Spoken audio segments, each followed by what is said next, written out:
So, Nabeel, Thomas, Angela, Andreas. Technique works well? Great. Angela asked me before we started in a pre-call, how full will it be, how many people will be there, and I couldn't tell her. I said, like, it could be, I assume it would be more than 10. Thanks for helping me living up to expectations. Yes, we are going to talk about navigating turbulence, business strategy in an era of political disruption. I'll briefly introduce my panelists. We do a round of rapid fire questions, and then we dig deeper into some of the topics. We'll open up the discussion after around like 30 minutes, but if you have like an urgent question and you want to jump right in, just like raise your hand, and if I see you, I might call you up. So, Nabeel, I'm so happy that you found your way here for the first time from Saudi Arabia. You have a public and private sector insights because you've been a minister for transport in the government, but nowadays you manage one of the largest family offices in the Middle East, and before that you hold also senior roles in energy and logistics that are industries which are right at heart of global disruption. And you studied, that's what I found interesting about your CV, you studied chemistry and then you switched to law. Why is that? Well, I didn't prepare for this. Well, you have an explanation. I do have an explanation, I hope, Good. because it was a while ago for one thing, but I actually studied chemical engineering and then I went into law, and it was a big shift, and that's where Angela and I actually were in the same class at Harvard. But Angela went hiking. No, she was partying and I was studying. Yes, but you know, I think at the time, the company I was working for, Aramco, is obviously a big oil company, and its origins are from an American companies, and the law department was populated by a lot of American lawyers, and the view was to try to make that more Saudi. And my view was being a chemical engineer in a refinery is probably not as interesting as negotiating transactions as a lawyer for the biggest oil company in the world. So I took that path. Thank you, and thank you for bridging to my introduction to Angela. She oversaw Bloomberg's strategy through the 2009 crisis, which I would say is a defining moment for business resilience. Nowadays, you serve on the board of Western Union, and you advise tech startups as a venture partner, and you are also a Harvard alumni board member. And you told me in our pre-panel that being a university president in the US is the toughest job right now, or the worst job, you said. I think it's a toss-up between being a public company CEO or a university president in the United States. I think you are under the spotlight in the crossfire of a lot of controversial debates, and we can talk all about the turbulence on that front. But I will have to say that in some instances, a crisis can be the best thing that can happen to an institution. And I will say that for Harvard, that's certainly the case. We've had some very, very turbulent years. I had to campaign and run an election to get onto the alumni board, only to be bombarded with one of the most troubled times in the university's history. And it was a crisis in terms of fundraising, in terms of morale, in terms of student perception, in terms of faculty discord.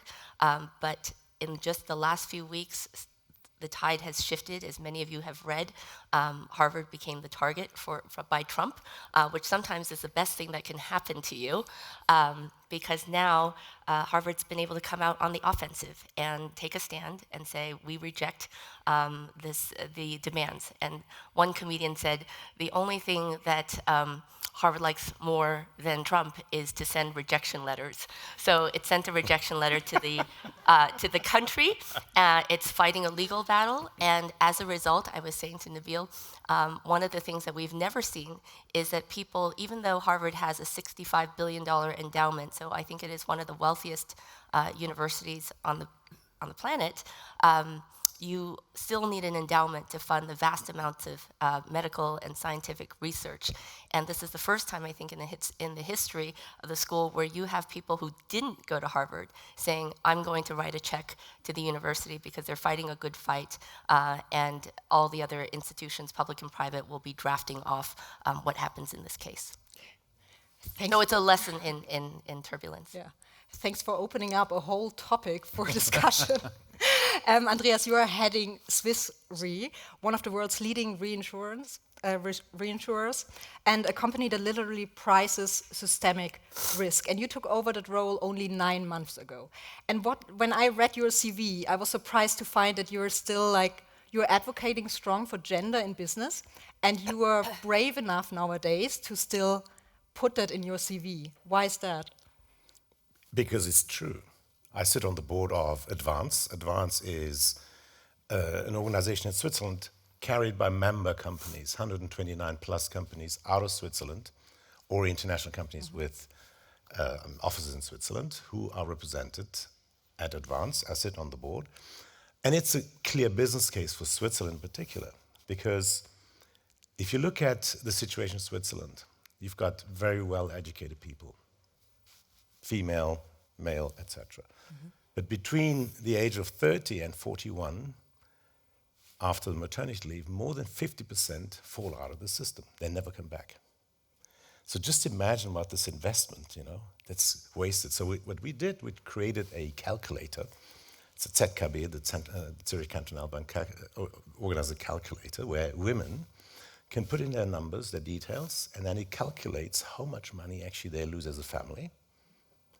And then you extrapolate it and see how much Switzerland loses. I think this is a real business case. Demographic situations speak for itself. So that's why wholeheartedly I'm behind this, and I'm happy that a lot of people, CEOs and everybody else, is supporting this. So. Thank you, Andreas. And we also brought a happy client of yours to the stage. So welcome, Thomas. Last but not least, you're leading one of the largest insurance companies, a business built on assessing and navigating risks. You're leading it already since 2016, so you went through some crisis already. And what I also heard talking to friends of yours is that you're an avid horse rider. And when I asked you, you said you would not insure the guy riding the horse, but only the horse. Why is that? You shouldn't derive from that the horse is worth more than the rider. It depends what you insure. So you can't insure very dangerous items like, if you do jumping and fall and have terrible health consequences from it, both for the horse and the rider, obviously.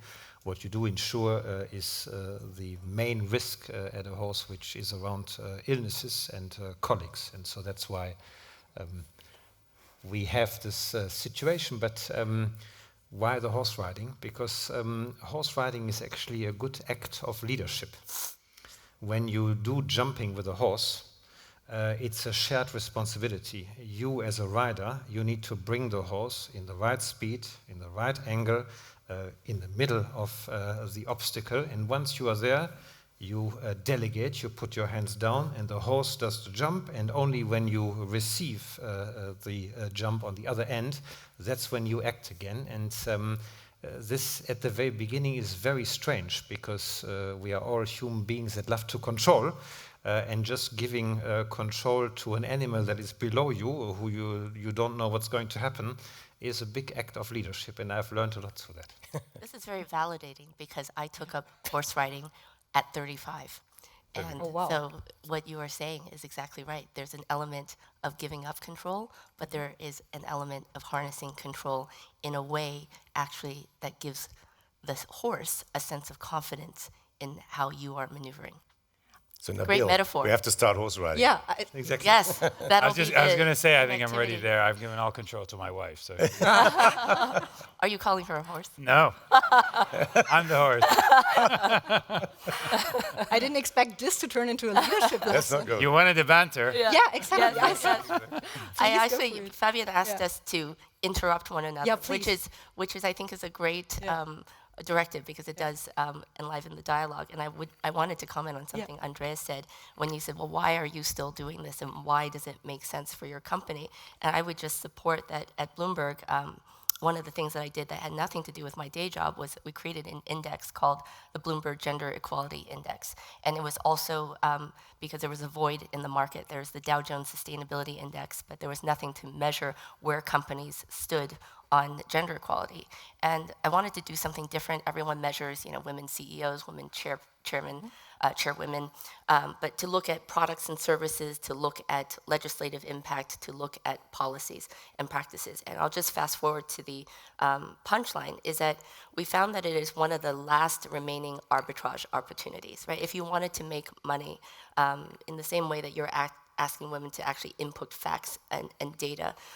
We did a back testing at Bloomberg and looked at just the performance of women-led companies or companies with a preponderance of women in the management team. And what did you find out? We found that it outperformed the S&P by 141 basis points. Yeah. So those are things that are borne out by fact. And in fact, there is now an ETF called WCEO that allows you to turn that conviction into an investable asset class. Yeah. But Fabienne, me and St. Gallen, there's a gender intelligence report in collaboration between Advance and university.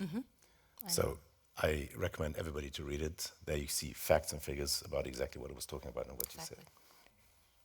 This went fast, from gender equality to horse riding to gender equality back again. Do we have any other horse riders here? No? Oh, there's some. See? Thomas, you will be busy later. My statistical evidence is true. So when I go to a horse riding competition on a Saturday morning, there's about 200 participants in a slot. And I think Advance should come to these events because it's about 197 females and maybe two or three men. And the average age is about 16. So they look at me as the grandfather participating. Maybe if allow me, since we started on the gender. So I work for a group called the Olayan company, and the chairwoman is Lubna Olayan, and her sister as well, Hadam Olayan, have been running both organizations for a long time. Lubna was one of the first women to work in the private sector. You know her very well. She was the first woman to be on a public company and the first woman to be the chair of a bank in Saudi Arabia. You also now have Vision 2030 going on. So you have her trailblazing, and they have Vision 2030 happening. We initially had a participation rate in the workforce of less than 20% of women in 2016. The target was to reach 30% by 2030. This was when I was in the government. And we're already at 35, 36%. It fluctuates now in the high 30s. Women are leading in government organizations.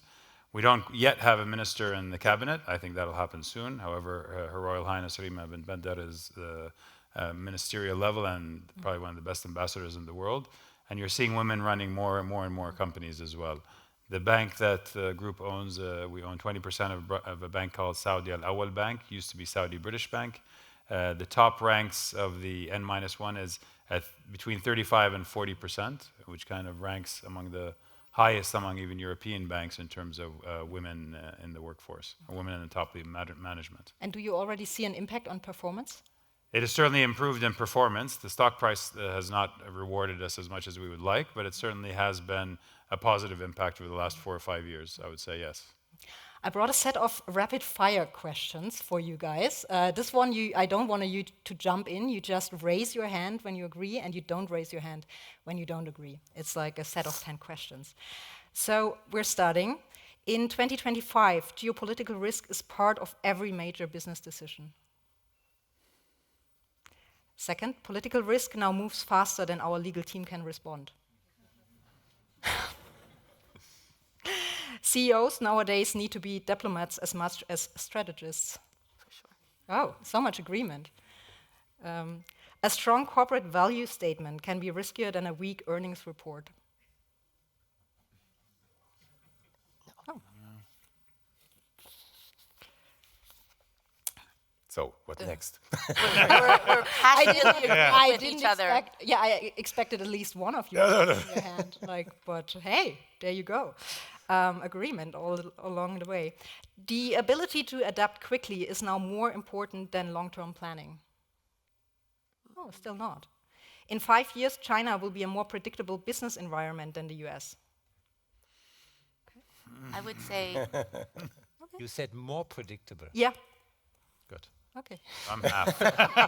Okay, China is already a more predictable Yeah, but business if environment. both are No, not that was pro- my if, next if question. one is, less non-predictable than the other, then it's still more predictable. So you shouldn't derive from that They are predictable. It's China like is very predictable. The lowest common Exactly. denominator. Exactly. So Sure. Okay. So China is already a more predictable business environment. more predictable. Yes. Yeah. Multinational companies should take public political positions, even at risk of backlash. As a private company, we don't have that issue. So But we should talk about that one. Yeah, for sure. I mean, Should or must, unfortunately. It's very funny because the St. Gallen Symposium did the Voices of the Leaders of Tomorrow report, and I think 75% of the younger talents argued or like advocated for taking a political stand, while or at least for selected topics, while of the senior executive, almost half said like not at all. Like So I would say, well, first of all, we're in Switzerland, so you guys have made neutrality an art form, right? But I am not surprised, I don't think any of us are surprised that 75% of students would say institutions and businesses should weigh in on political discourse. I would say that if the room is full of CEOs, or everybody here would say companies should be very judicious and thoughtful about when and how to weigh into political discourse. Because the fact of the matter is, once you step in, it's actually very difficult to step out. But I think it's been very understandable why companies have stepped in. In the last 10 years, you have seen people feel that government is either ineffective, too slow, corrupt. And so if government can't solve a lot of the problems that people care about, whether it's the environment or social change, nature abhors a vacuum, right? If there's a vacuum, someone's going to step in. And businesses took it upon themselves to say, we're going to step in because we can move faster, we can move better. And that's why they made decisions on the environment. You had institutional investors and asset managers like PIMCO and BlackRock stepping in and demanding that boards change and created metrics around ESG and diversity and social changes. You then had consumer-facing companies who wanted to use it as almost a marketing tool, right? We will locate in places that are hospitable to gay marriage, or we will sell products and services that reflect our values. And that's all great when things seem like there's a majority in agreement with a certain set of values. But the problem is that when the political winds start shifting, as they have shifted very palpably and very dramatically and quickly, then companies have to pull back. And now you see companies falling over themselves with their legal teams, walking back all the language, scrubbing their websites, taking the word diversity out, taking the words equity out. And that may make them feel that they are covering their risk, but what does it also do? It sends a signal that their conviction and their principles are actually quite malleable, that they don't stand on firm footing. And that actually breeds more cynicism, probably with young people. And so I would say that, and the same with universities, right? If you're going to hang a Ukrainian flag, if you're going to hang a Black Lives Matter flag, those may be principles that you can defend. But then when the topic of Israel-Palestine comes to the forefront, which we heard in this last panel, you can't say, oh, we don't have an opinion. We want to step out of it. We're neutral. Because you didn't have, you stepped out of that neutrality zone. And I think that's what companies and institutions are facing. So we could do well to look at Switzerland, to look at even institutions like the University of Chicago, who have always said, maybe it's not we say nothing, but we allow a plurality of ideas or plurality of speech. And that way, when things become controversial and things become fraught, you actually have a leg to stand on, both in principle and in execution. can I address that in a Saudi-specific role? I mean, the Vision 2030 came out in 2016, energized a young population. You have a population under 35 of greater than 70%. That gave a lot of hope, aspirations, and people wanted to be part of that change. And it was wholeheartedly, I would say, almost universally accepted by people in Saudi Arabia. Then as a corporate, you say, do I want to be part of that change as well? and you have your employees saying, okay, so what are we going to do as part of that vision? So it's a little bit different versus the examples I think that came from the question. Here, you want to be part of this positive change, right? And what kind of impact can you have on the country? And how can you do that as a private sector? We talk a lot about increasing the GDP percentage of private sector participation in Saudi Arabia from 40-odd% to greater than 60. Well, that's going to be done by companies like Olayan. And employees are saying, so what are you doing to be part of, what sectors are you going into? So we get it in a very different way, I think, than in the West right now. Yeah, and I think it's a big opportunity because exactly what Angela said, the trust in governments has massively decreased. You have a lot of young people in your companies that want you to say something and take a stance. And I would disagree, Angela, you can pick your battles.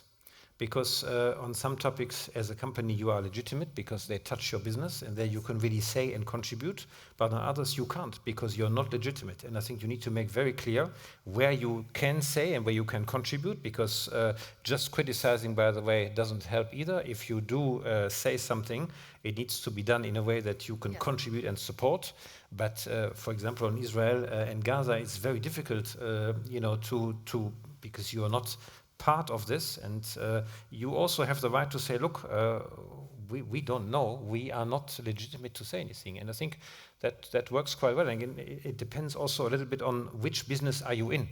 I mean, for example, as an insurer, you are automatically, when you insure satellites and cyber and marine transports and so on, you are immediately in the question around the war in Ukraine, cyber war and so on. So it depends very much on your business, but I would encourage you to not shy away.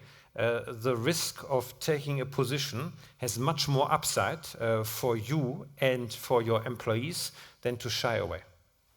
I would maybe also add, and I'm glad that you mentioned this also in our industry. I think consistency is also very important. So you don't change your strategies after, governments change all the time. You don't do that. In our industry in particular, this is our business.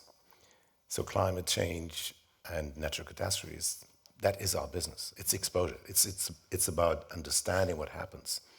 And it's not about policing. It's not about being too ethical about these things. Yeah, you can have a position about that, but those are facts, science-based, and we tell people what's happening out there with data. And we tell them, if you are not aware of what's happening, we give you the tools. So you might be aware, but then what next? How can you quantify? That's the next thing. And then how to deal with it, how to mitigate. And the matter of fact is that you're being hijacked very quickly. And if you're not very consistent with your message, then you're trapped. So for instance, people always mix climate change with natural catastrophe impacts, events. Mm-hmm. I always say there were always natural catastrophe events, always. Yes, there's a increased frequency and also severity. Mm-hmm. But the key driver is actually population growth and concentration of assets in areas where you actually have nat cat exposures. Mm-hmm.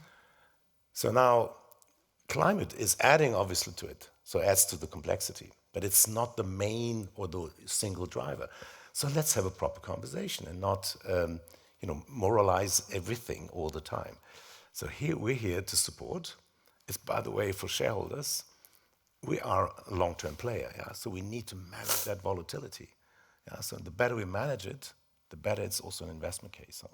With risks increasing globally, actually, I wondered, isn't that a good thing for insurers? Well, the thing is, the Stats and Swiss Re Institute publishes it all the time. We had economic losses of more than 300 billion out of natural catastrophes. 137 last year were insured. That's huge. So 5th consecutive year in excess of 100 billion every year.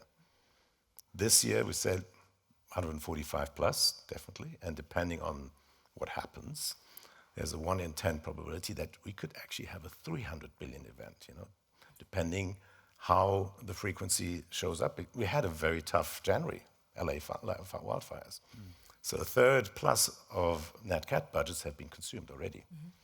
So you see, so let's see what happens this year, and yeah.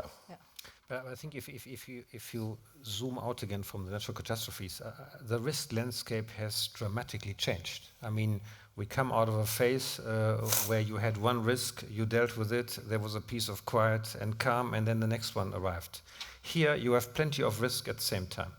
Secondly, you have more what we call systemic risks. I mean, the natural catastrophe risk happens somewhere but not elsewhere. So you're covered. If you look at pandemics, if you look at cyber, which is the digital pandemic, and others, you have risks that are not insurable anymore in the traditional mechanisms. So you need to find new ways, in particular working together with governments, to find new angles of insuring that. And then thirdly, you have this question, and that's very much in the natural catastrophes, is climate still insurable? And if you look at Andreas' numbers, you could derive from it, it's not insurable anymore, but I'm of the firm opinion it is insurable, but it needs more prevention. And so that's our next big battle. If we do not, move the insured institution person into the middle of the responsibility, this will remain uninsurable. So what does it mean? If you don't, build back better, if you don't prevent your house against the next flood or storm and so on, this story will continue. And so it is in all of our hands whether the risks will remain insurable or not. And that's for me and for us. Do you think affordable. that that's analogous or comparable to risks when you're insuring the person in terms of healthcare risk, that you have to put the person in the center and that prevention, because you haven't seen that as much. It's the same thing. I mean, look, healthcare costs, increase 2, 3, 4 times the GDP development, which means that every year affordability of healthcare goes down.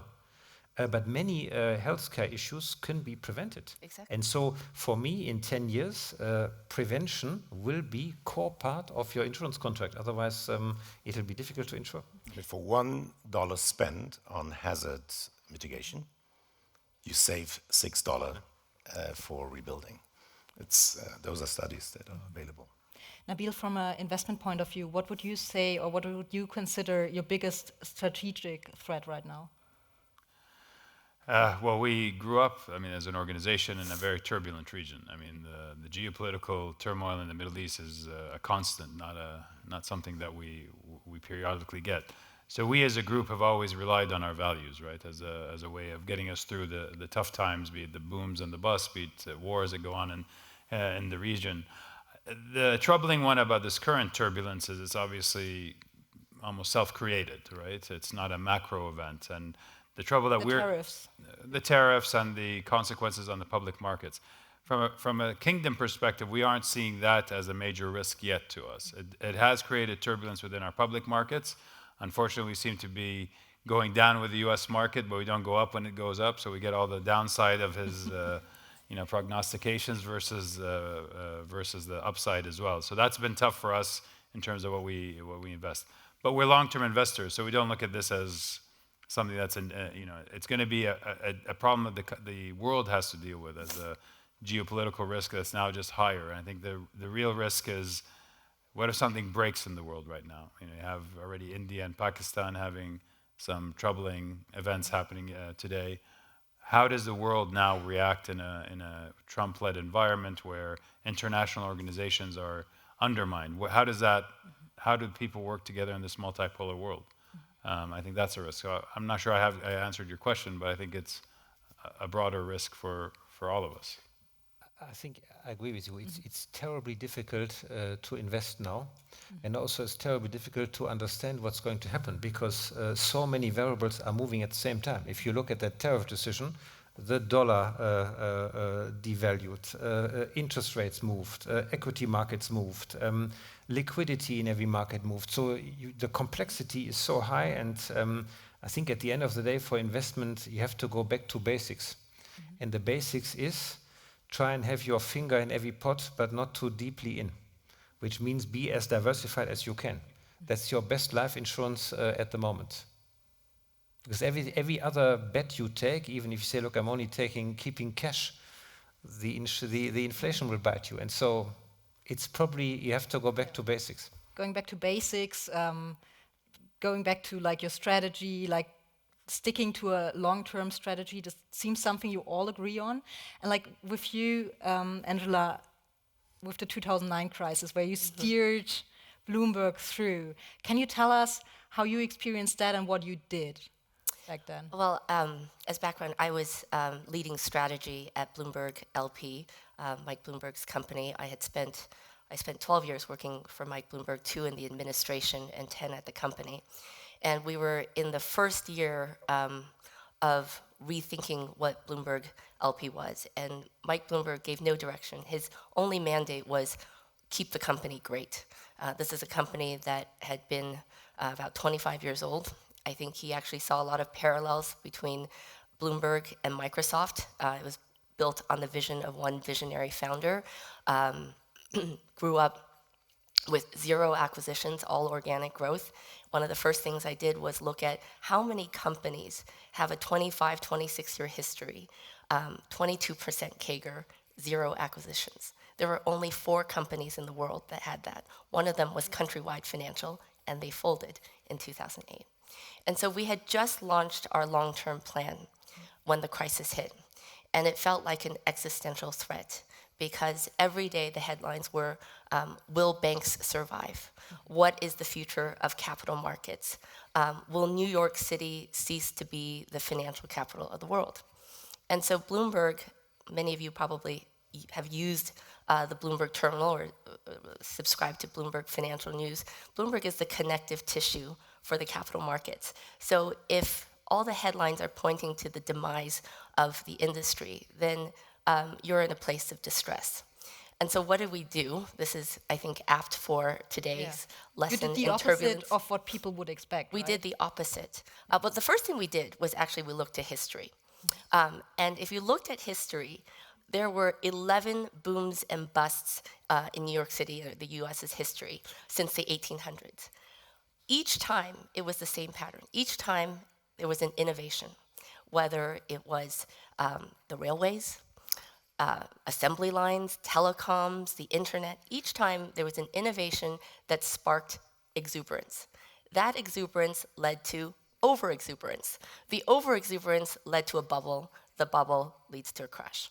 And every time you would hear people say, New York City is dead, we'll never come back. The only one that was different, an exogenous example, was 9/11, right? That was something external. But each time, New York City rose from the ashes and has thrived again. So we had to take, again, a long-term view and say, let's take a breath. Let's not hyperventilate and think that the world is ending. The second thing that Mike Bloomberg always said was, we zig when others zag. Right? So when everybody's retrenching, you should invest. The third thing is to have a clear-eyed view of what's happening around the world. I mean, as Thomas said, there are certain things that are so enmeshed in your values that you should step in, right? I didn't mean to say that you should never take a stand. You have to calibrate to where your businesses are. Do you have the credibility? Do you have the authority? Do you have the wherewithal to actually impact change? And so part of that was taking a clear-eyed view as to how the world was changing around us. And so what does that mean in application? In terms of zigging when others zagging, everyone was pulling back, they were conserving cash, they were retrenching. We had a long-term plan that we said we want to go from $5 billion in revenues to $10 billion. And so that entailed investing in new businesses. That meant expanding R&D. That meant relooking at data and our different assets. And so we ended up going from a 7,500 person company to 17,500. We doubled down.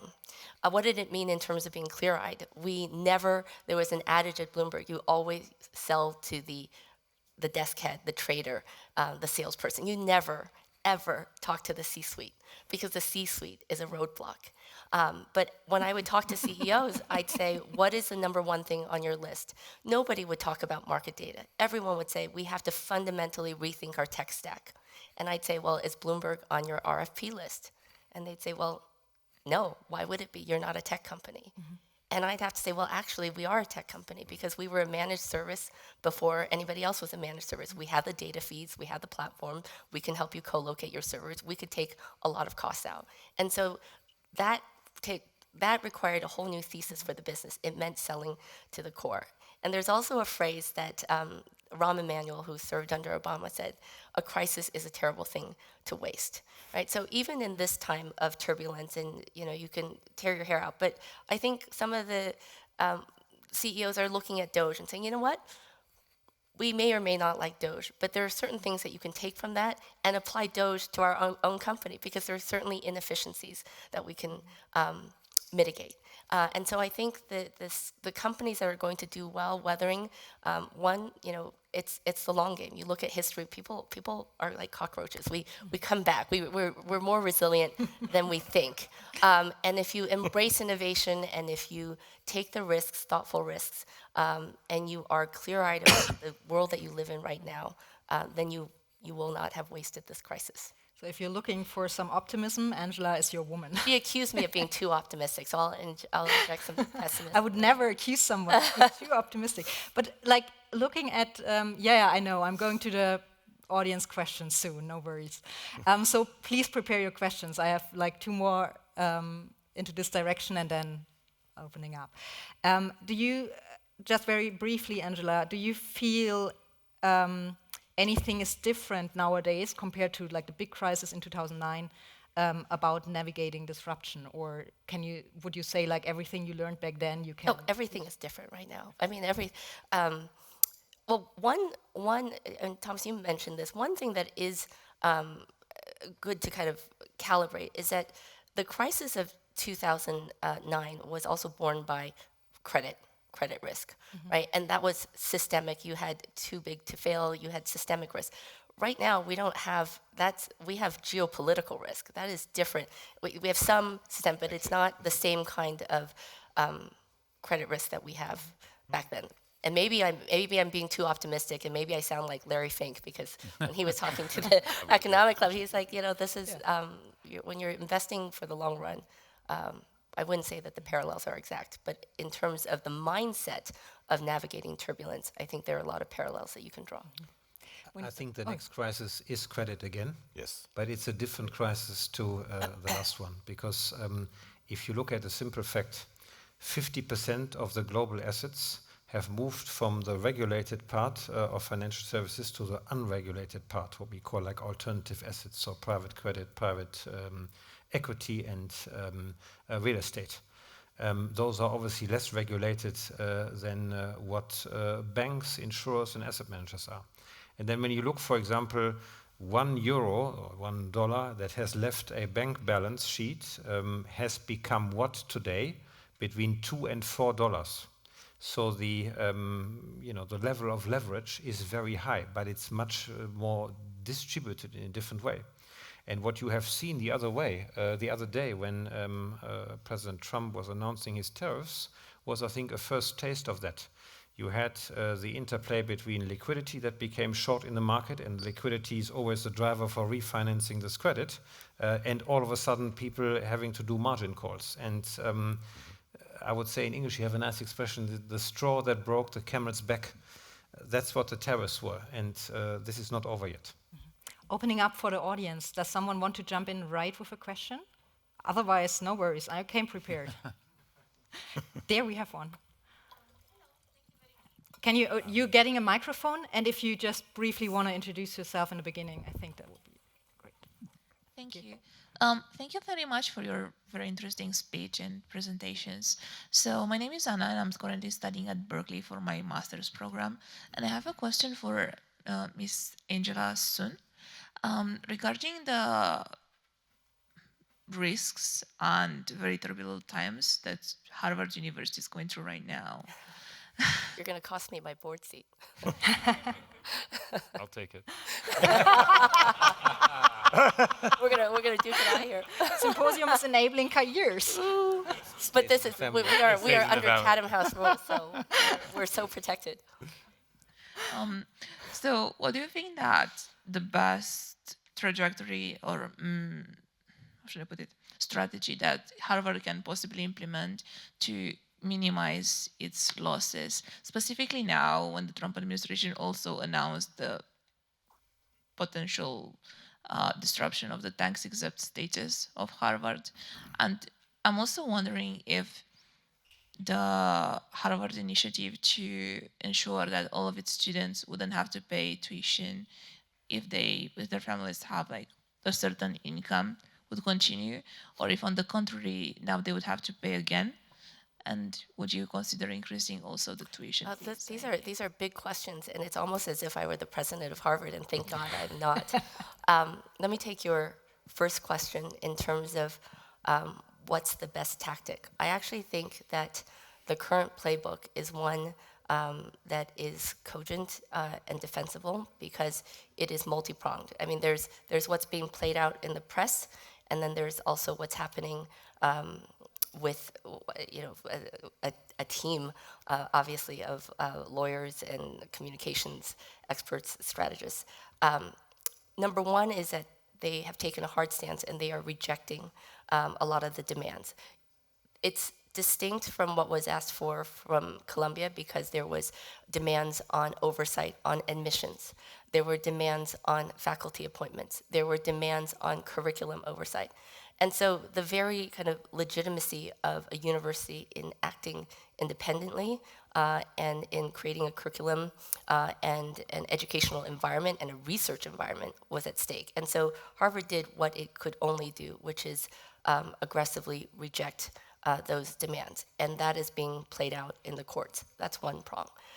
At the same time, what they are doing is engaging with Trump. Trump, whether you like him or not, clearly he has no qualms throwing out bold assertions, bold policies. And so he tested the boundaries of where institutions, whether it's a law firm or university, would capitulate. And unfortunately, it went too far.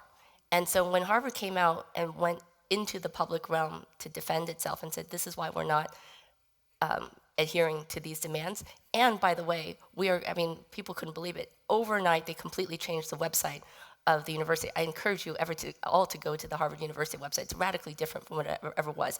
It literally lists out every single lab, every research, how does a university, right? If you were to think about universities as a business strategy, frankly, there's a lot of mistrust and a lot of questioning about what is the purpose of higher education today. It's very different from the prospect of mid-century, where you had a doubling. Between 1960 and 1970, in American universities, it went from 3.5 million people to 7 million people. Universities worked hand in hand with the government to develop things from vaccines to the bomb, to computing, to space exploration. And so there was a rationale for a return on investment for universities, and the government funded that. The GI Bill did so much to perpetuate university attendance. Today, if, again, as a business strategy, people would say customer satisfaction is low. People question, do I get my money's worth out of higher education? So it is incumbent, even for Harvard, to say, well, what does it mean to offer a liberal arts education? It doesn't mean humanities and classics. It means, do we develop people who have possess critical thinking? How does AI factor into that? Because if it's just knowledge transfer, AI can knowledge transfer better than a human professor. And so Harvard has a multi-pronged approach. It has to defend itself through the legal realm. It has to negotiate with Trump on areas. I mean, they backed out. They said, well, we didn't mean to send the letter, which is a farce. And then your other question about tuition, I wish I could answer that. I think that the threshold is if a family makes under $100,000, then tuition is free. And I would expect that the principle of being able to provide education irrespective of a family's income and to democratize education has always been fundamental. Even when I applied to Harvard, it was need blind. I received financial aid and a loan, and that back then there was no free tuition as there is today. But I would think that would be something that would be the last to go. Who would? Yeah. Thank you. Who would like to have the next question? Oh. We have another woman over here. Damn. So I'm.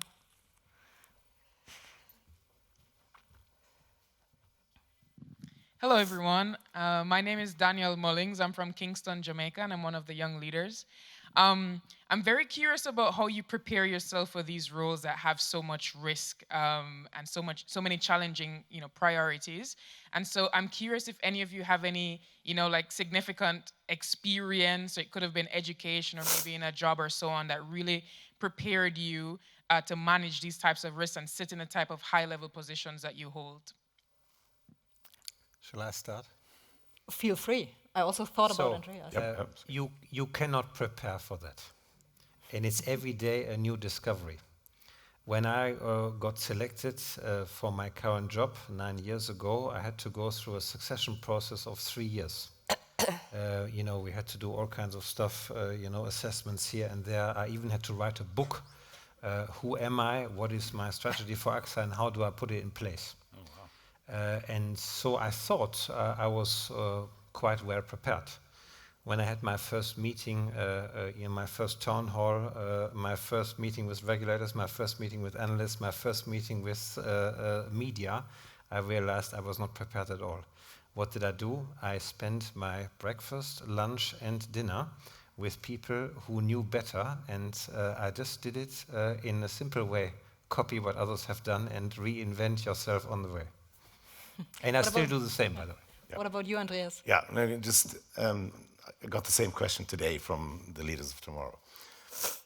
So there are two things, maybe recommendations. Number one, I'm with you. You cannot plan everything. So do your current job as if it was your last.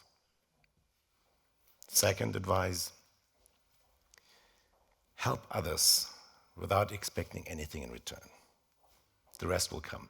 Now, on the CEO job, I must say I prepared myself. And there are 3 phases. The one, the assessments and everything, so before the appointment. Then between appointment and day 1, official date. And then obviously the phase afterwards. And I did a listening tour. I really spoke to all constituencies, by the way, with Thomas too, because he was in the role for much longer already. And then analyze the situation, and then suddenly you will be surprised how consistent the outcome actually is from all constituencies, internal, external, etc. And that was a key driver also for the strategy now when I went into the role. So key stakeholder discussions, and ask only a few questions. I asked 2 questions. What is good about Swiss Re, and what should we change? That's it. You put an emphasis on cultural change since you stepped in the role, right? Yeah. So that's I mean, we embarked on a program that we call Next, because we had respect to the past, the current analysis rigorous analysis on the current situation, and then positive outlook for the future. So just to get the mindset right. And then we said, why do all culture changes, or 90% of all cultural change initiatives fail? And by the way, same in our company. We asked the people, do you feel the change? They said no. So we applied a methodology, and I can see Ralph in the back there from Microsoft, and you applied the same methodology to really bring it down to the practices into the company, to the behavioral part of the company. And that methodology was really so convincing, actually quite simple, but you could mobilize people and bring it down to practices, current practices, and also the future state. And let people come up with practices of the future. How do you change a company? For instance, we, as a Swiss company, and Swiss Re is a super collaborative company, but we got stuck in alignment. We had meetings where we had so many people around the table, and nobody took the decision. The accountability was not clear.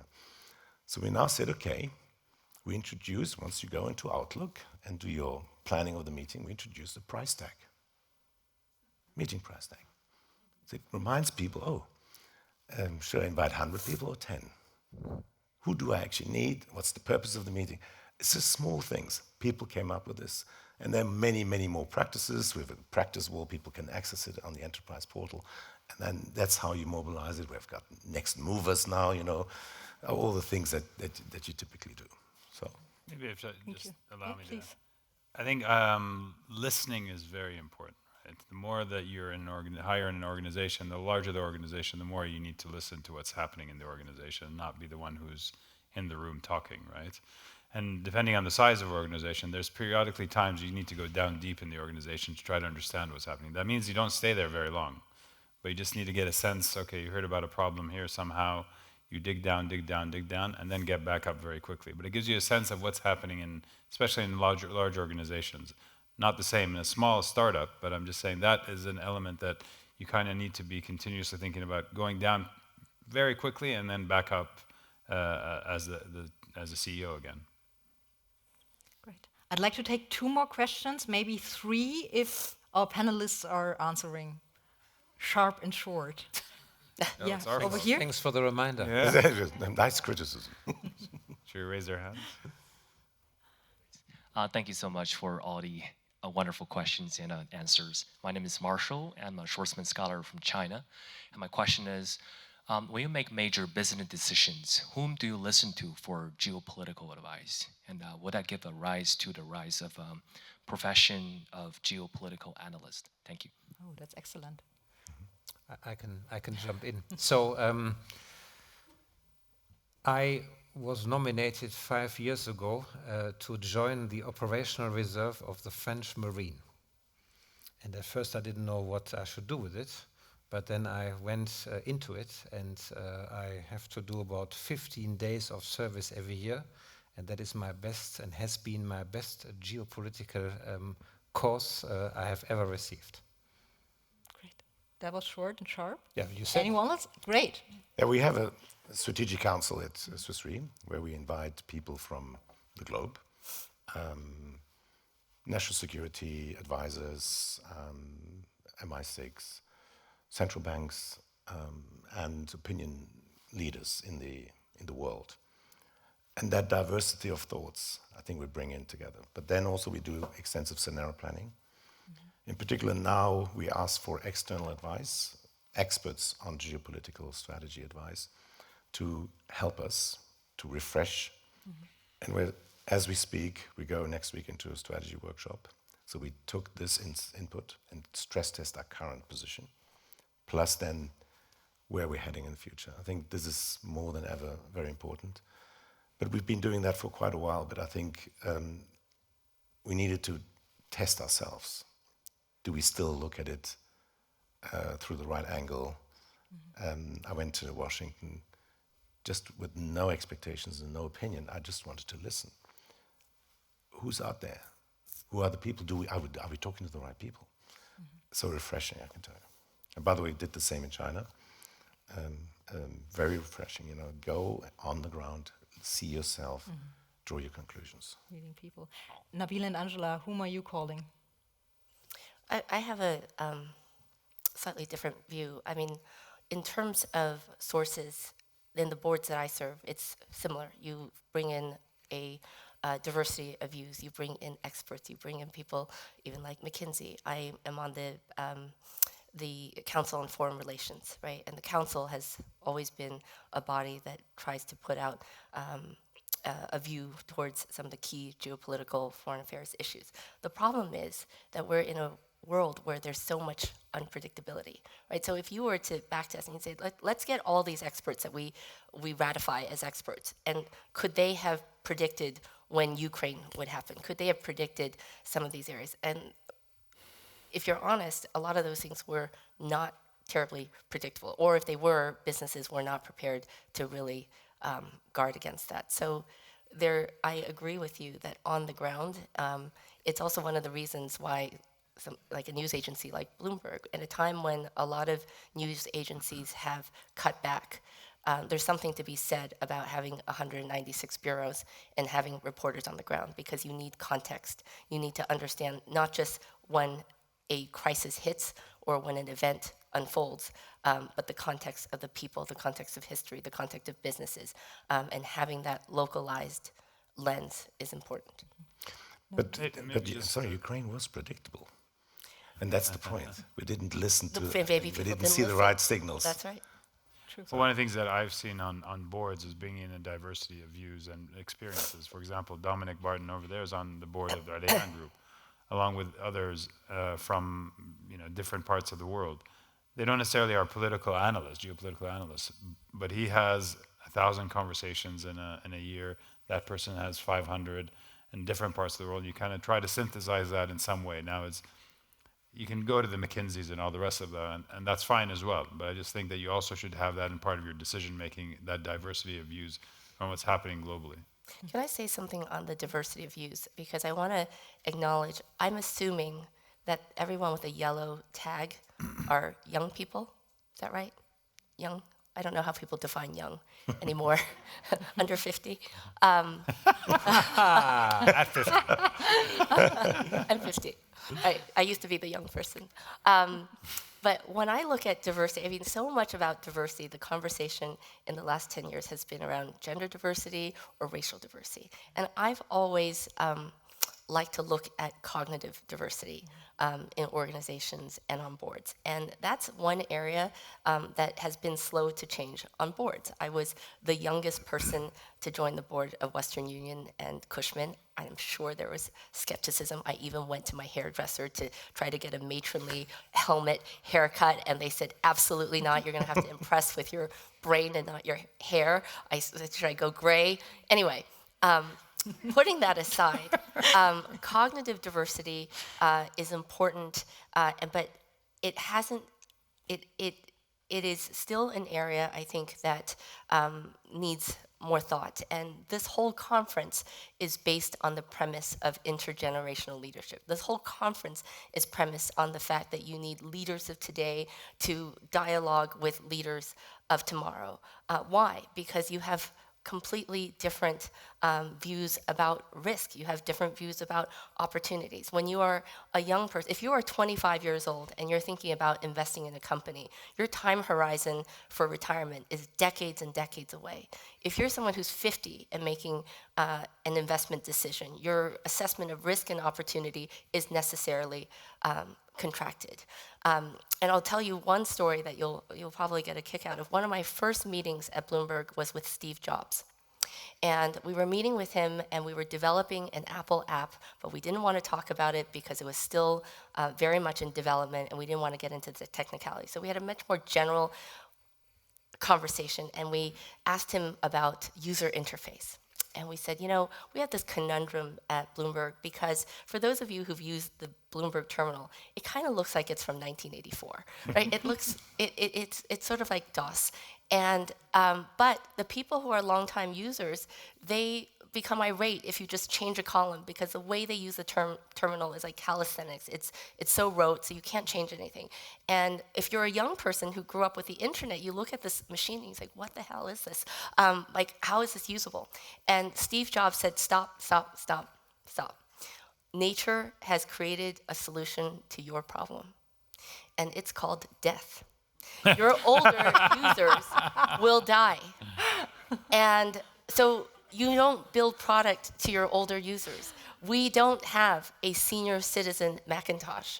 We build product for young people, and they migrate behavior and preferences up. And so in that sense, I took that as, okay, well, this is another case for cognitive diversity, the need for young voices at the table, the need for different ways of thinking. And cognitive diversity is everything from your educational background, the way you grew up, your professional experiences, and all of that impacts how you think about the months and years ahead and the opportunities. And so that itself is a lens of sustainability and, frankly, of insurance to your company.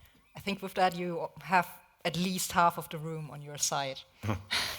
I have one last question to wrap up, and for all the others who couldn't ask their questions, please feel free to swarm around our panel afterwards and let them not leave before they answered your questions.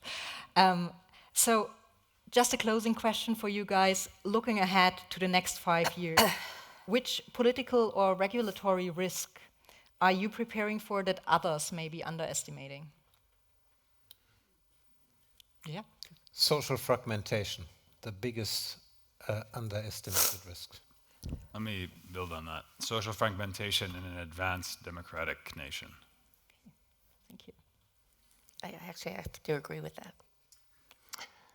New forms of liability. Think about data, software, algorithm, software malfunction, algorithm malfunction. It's a complete new era, and I think we're already in there. There's a lot of work to be done to increase resiliency. Thank you. I think that's some food for thought for all of us, and maybe something we will see on the panels next year being discussed. Thank you guys so much for being here. Oh, you Actually, I would say one last thing. Oh, sure. Because just ending on a positive note, since I'm American, and I think Americans by DNA need to end on a positive note. When we had our conversation before, Fabienne said, "Well, you're so American, you're so optimistic." I said, "Well, I can rattle off a list of things to be pessimistic about, especially." In the United States. And if you saw my text threads, like half of it is, dismay at what's happening in the world around us. But I do think that in terms of leadership and in terms of navigating turbulence, which is obviously why we are sitting on the stage, I think there's all these things that you can do with planning and facts and data and risk preparedness. But I think a fundamental characteristic is optimism. I think leaders have to be optimistic. You may not be optimistic about the next quarter or even the next year or the next election cycle, but to take a page out of China, they don't plan for the next quarter. They don't plan for they don't have election cycles in the same way. They plan for the next century. They look at their history as 5,000 years. So it's a much longer time horizon. And I think that optimism underpins so much of what we do. When we talk about immigration is optimism. It's a belief that where you are going is better than where you came from. All of you people here who are getting your undergraduate degrees or your graduate degrees, education is an act of optimism. It is believing that what you learn and the knowledge that you're getting for yourself and with the people around you is going to make your life better. And so it's the belief that tomorrow can be better than today. And I think that all leaders fundamentally have to have that. Otherwise, I don't think you can lead a bunch of people and have them come along with you if it's cynicism and risk all day long. Thank you for letting us leave with a great feeling.